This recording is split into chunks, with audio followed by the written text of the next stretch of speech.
All right, Coach, great way to rebound against Manhattan today after a tough loss to Marist yesterday. Talk about your thoughts on the weekend as a whole. Well, I'm still not real happy with the way that we come out sometimes that we don't force the issue. We play a reactionary game at times, and I felt like even today in game one we kind of waited for things to happen.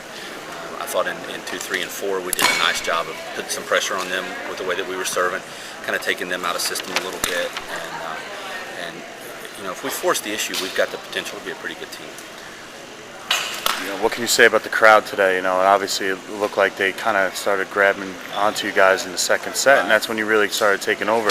Girls seem to pretty much respond pretty well to how the crowd was reacting. We normally draw pretty well here, and I think that just part of that is just this place. I mean, the athletes that are here do a great job supporting other athletes, and the guys that were in the bleachers today were a big part of the momentum swing that we had in game 2. Again, you guys lost the first 4 sets of the weekend and then came back to win the next 3. Pretty convincingly.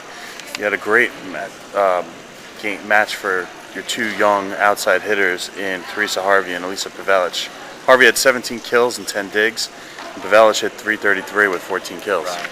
And 333 is a big number for a left side, and that's something that over the last 3 or 4 years that we've kind of struggled with is consistent production off the left, and I still think we make some hitting errors that we shouldn't make, and they seem to come at pretty ridiculous times. I mean, they don't come in clutch situations, they're the kind that just make you shake your head. But you got to really take your hat off to those 2 kids. They've stepped up in a big way, not just this weekend, but through the whole season.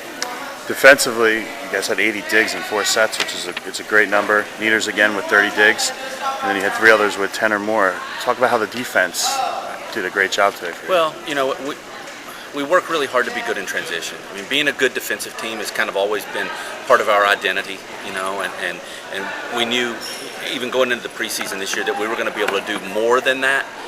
But we wanted to hold on to that, and I think at times during the early part of the year we weren't a great defensive team. I think we're a good defensive team now, but the potential that's there, some of the things that you see in our gym on a daily basis in practice, flashes of absolute brilliance, and that's not there consistently yet, but that's part of the learning process. We had a good defensive performance today. We're honestly probably a better defensive team than we played like today. And obviously every game you're going to play in the MAC is going to be a battle. Sure. And you got 2 more battles next weekend when you play Ryder and then Fairfield on Saturday and Sunday. Talk about what you got coming up. Right. Well, Ryder's going to come in and they're going to bring it at you really fast. And they're going to run a fast offense with a lot of options, and they're going to try to put pressure on our block. And we've been working hard to become a better blocking team, and I think today we had 9, and that's a pretty good number for us. I think we may have had 11 yesterday, but we've got to become a better blocking team. That Ryder match is going to be a really good test for us, and we're going to have to serve to put pressure on them. And then, Fairfield's Fairfield. I mean, they are what they are, and our kids are going to be geared up for that, I think. So next weekend should be a fun weekend. All right, Coach, good luck, and I'll see you next weekend. Thanks.